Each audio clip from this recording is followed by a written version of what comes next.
ایک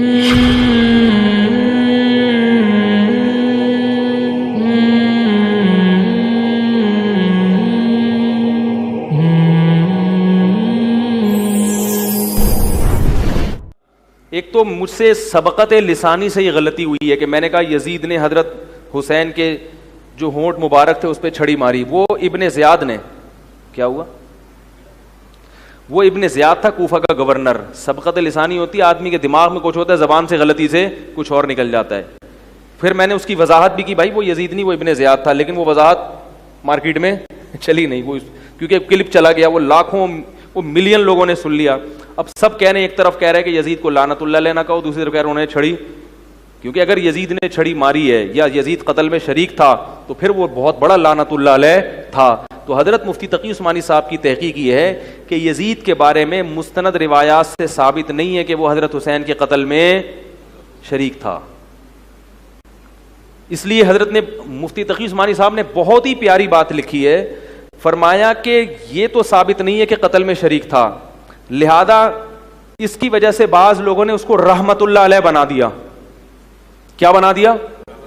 لیکن فرمایا کہ اتنا بھی نہیں ہے کہ رحمت اللہ علیہ کہنا شروع کر دو, اس لیے کہ اس کے دور حکومت میں قتل بہرحال ہوا ہے. تو آپ کے دور حکومت میں نبی کے نواسے قتل ہو گئے, تو یہ بھی بہت بڑا جرم ہے.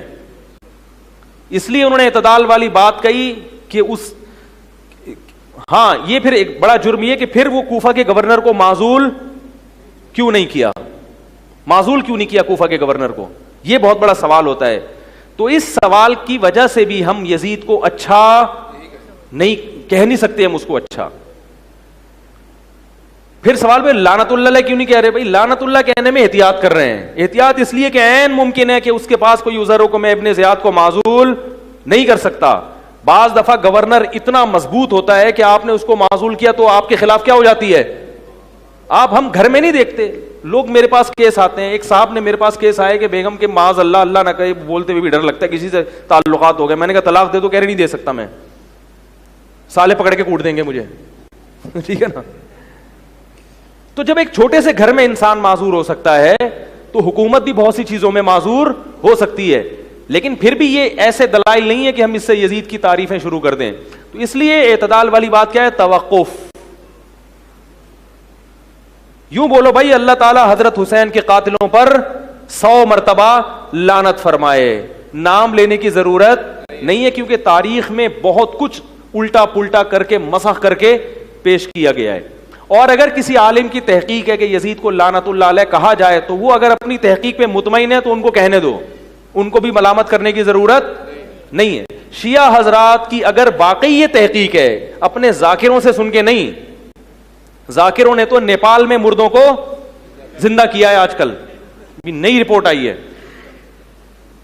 کچھ شیعہ میں سمجھدار بھی ہوتے ہیں الحمدللہ, انہوں نے خود کمنٹ کیے کہ یہ ذاکر کیا ہیں, یہ ہمارے مذہب کو کیا کر رہے ہیں, بدنام کر رہے ہیں.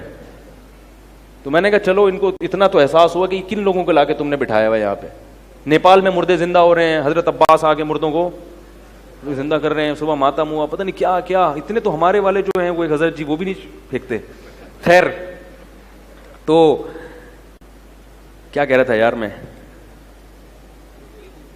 ہاں تو اگر کسی شیعہ محقق کی تحقیق ہو, واقعی محقق ہو کہ تحقیق ہو کہ واقعی یزید اس میں, تو اپنی تحقیق اگر اس کی ہے وہ اس بیس پر یزید پر لعنت کرتا ہے تو ہمیں اس پر بھی کوئی اشکال نہیں ہے. ہم تو لوگوں کو اپنا موقف بتا رہے ہیں کہ بھائی ہمارے سامنے چونکہ ثابت نہیں ہوا اس لیے ہم احتیاط کر رہے ہیں, اچھا تو بالکل نہیں کہیں گے. ٹھیک ہے نا, اتنا, کیونکہ اگر بالفرض شریک ہوا اور قیامت میں اللہ نے پوچھ لیا کہ تم نے اس کو رحمت اللہ علیہ کیوں کہا, اس کا جواب دو, تو ہمارے پاس کوئی جواب نہیں ہوگا, پکڑے جائیں گے ہم. کیونکہ حضرت حسین جو نبی کے نواسے ہیں ان کا معاملہ معمولی درجے کا نہیں ہے, بڑا نازک مسئلہ ہی ہے. تو اگر کسی کی تحقیق ہے تو اس بیس پہ کہتا ہے تو ہمیں اس پہ کوئی اعتراض نہیں ہے, لیکن اپنا موقف تو انسان بیان کر سکتا ہے نا کہ بھئی ہمارے سامنے ابھی تک دلائل سے واضح جتنی بھی روایتیں اگر آپ اٹھائیں گے اس میں لگڑے لولے راوی بہت نظر آئیں گے اس میں. تو اس لیے حضرت مفتی تقی عثمانی صاحب کی بات میری رائے میں سب سے زیادہ معتدل ہے, جیسے کہ وہ ہمیشہ معتدل بات ہی کرتے ہیں. اگر اس سے کوئی اختلاف کرتا ہے تو ٹھیک ہے, وہ اختلاف کا حق ہر ایک کو ہوتا ہے, وہ کر سکتا ہے اپنی تحقیق کی بیس پہ. لیکن میں آپ کو کہہ رہا ہوں تحقیق تو کرو, ذاکروں کی تقرینیں تحقیق بولو نا, نہیں ہوتی. وہ تو مجمع کو رلانا ہے, رونا کیوں نہیں, اٹھا کے جوتا ماریں گے, رونا اتنی میں آئے تو رلانے کے لیے. وہ نیپال سے مردوں کو بھی زندہ کریں گے اور پتہ نہیں کیا کیا کریں گے وہ.